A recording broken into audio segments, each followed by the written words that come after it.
Hi everybody, I'm Bree the Plant Lady, checking in with part 2 of my late October weekly garden tour.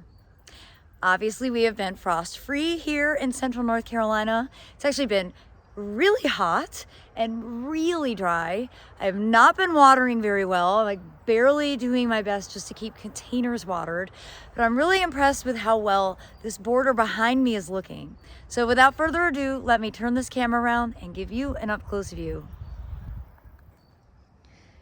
Well, the Seminole pumpkin is doing everything I dreamed it would do, filling in all the gaps. I love that there's peppers, there's broccoli, zinnias. This is exactly the embodiment of a foodscape. Dynamic textures and colors.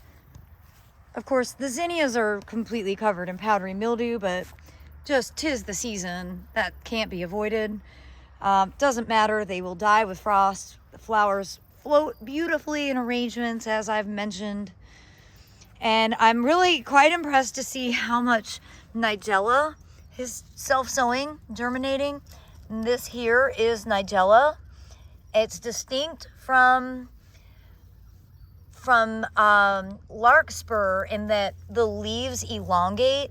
Now, I'm pretty sure I see larkspur back here. Let me try and get this camera into here.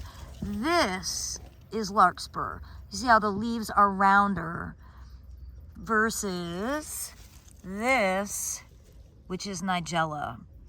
The seeds essentially look the same, and they look the same when they're in their cotyledon leaf stage. So it's tricky to distinguish, but that is the main differentiation. Nigella leaves elongate, larkspur leaves stay rounded. Now, don't worry, I'm gonna post tons of seedling ID videos as we start to get the cottage garden sown, but that is a good lesson right here. I also have problem plants germinating, including chickweed, which I just can never really get under control, but I'm gonna try. Remember, with weeds, the earlier you pull them, the easier they are to deal with.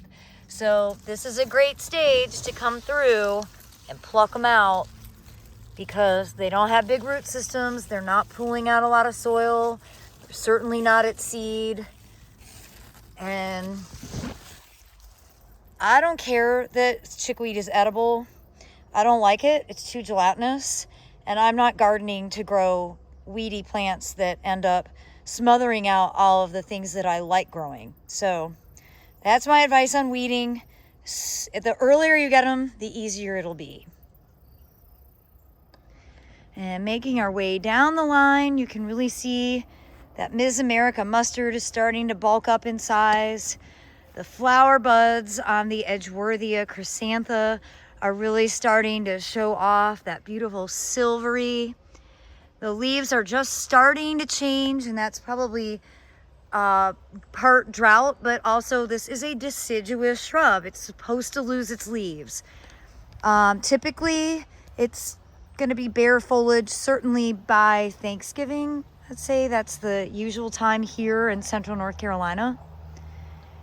And the camellias are doing great. They have tons of buds, so it should be a really colorful winter season. So you can see these are all flower buds on the camellias.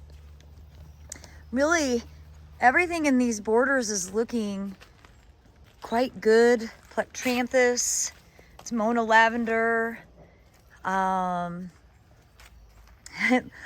more squash of different varieties. This is cushaw, and I will show you the cushaw fruit when I get to it. I'm really amazed at how well it's done even in such dense shade. I know I've mentioned that before. And this is all Seminole pumpkin here. I know that because I've seen fruit. Aha, there it is. It's nice and round. This is actually the sort of the perfect stage to harvest it to be able to eat like a zucchini. Let it get too big, it starts to get hard. But they're delicious really no matter when you harvest them. They're so cute when they're small like that. So this giant vine is another variety of squash, but I don't know the name of it. But you can see this is also growing quite large. And I accidentally harvested a really big one because I was trying to show it to a garden club and I broke the stem off, but it's okay. I want to use these large ones as seeds. I really like this fruit, but I like harvesting it when it's a lot smaller than that because it's more versatile to just be able to saute or roast and add to, you know, ratatouilles or kind of whatever vegetable dish you're wanting to eat. I'm so impressed with this border. It's going to be beautiful for the wedding. Castor beans, which I did not plant, but they self-sow. They are so reliable. And then you can see here the pseudolarix, which is a deciduous conifer, just like the bald cypress, is starting to get its color. Hopefully there will still be some of that left for next Sunday. And I realized I sort of missed the boat on harvesting this fruit, and it wedged itself in the cattle fence, and it's literally growing around and through. You see that? So that's gonna be a process. I'm gonna have to like cut it open in the middle to get it out of the cattle fence.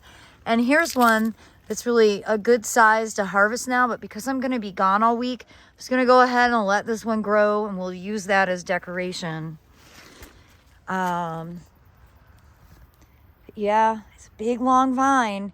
Tell you, you can't expect to grow these things in small spaces. I'd say that is a critical component for not setting yourself up to fail or to be disappointed. These squash require a lot of square footage. Well, as you can see, I got more gravel and my whole workspace over here is looking good. The plan, of course, is to increase the height and the dimensions of the roof on this shed so that I'll have more covered outdoor space to be able to actually set up like a potting bench and stuff. Now, I can't believe that I've got a self-sown sunflower in bloom in late October. It's extra special. And this jalapeno, which also self-sowed out of the compost pile, is just been outstanding. And you can see the fruits are really quite large. Look at that. And there's a ton still to harvest. I don't need to harvest much since I'm not going to be home. And then the wheat and the Ms. America Mizuna border is coming together. A lot of the seed washed away from Hurricane Helene, but it's good to see what is still here, and I can definitely do a reseeding. But again, it's so dry. It's so incredibly dry. The ground is like dust right now. There's no moisture in it whatsoever. So no point in trying to do much of anything until I'm going to be home to be able to run sprinklers. And so I mentioned the cushaw squash earlier, and this is the sunny side of that vine.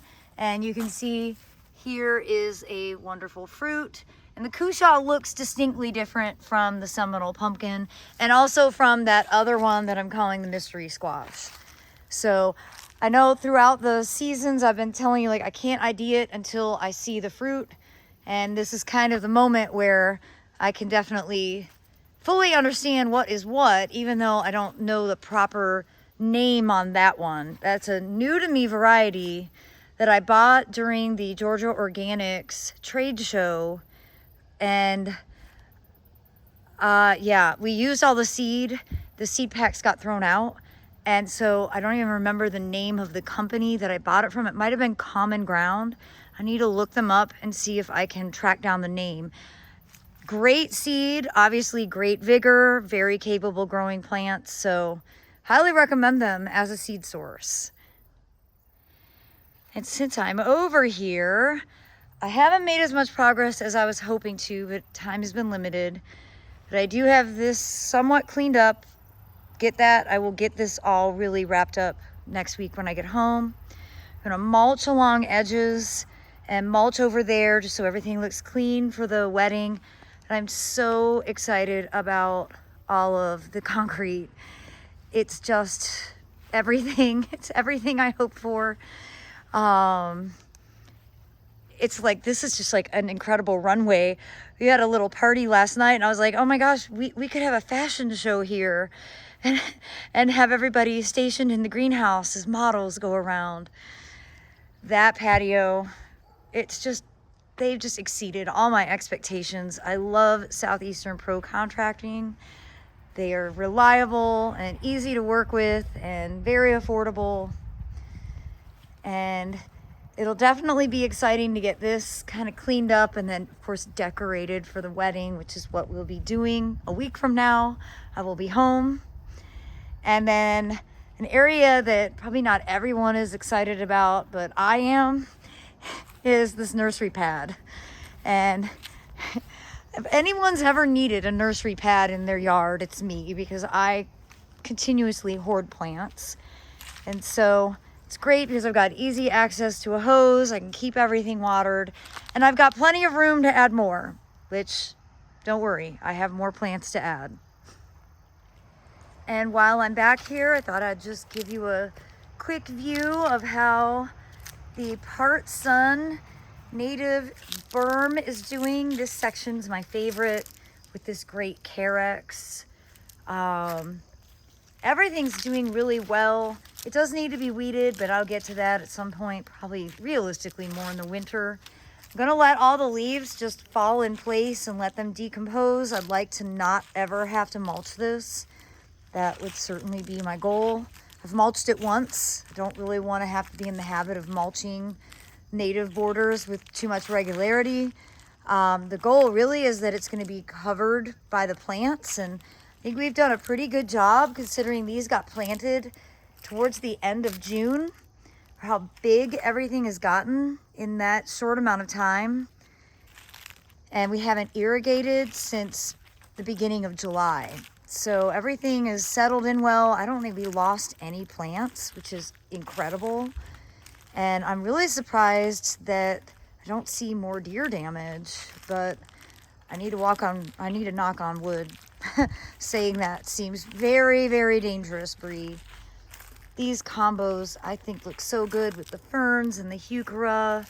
There's a lot of diversity represented in this border, and I can't believe nasturtiums from last fall, which were transplanted in the root balls from the wall, are actually growing and flowering right now. And I really like the addition of nasturtiums in here. So I will continue to put seed of nasturtium in, because that round leaf texture really adds a lot to the border.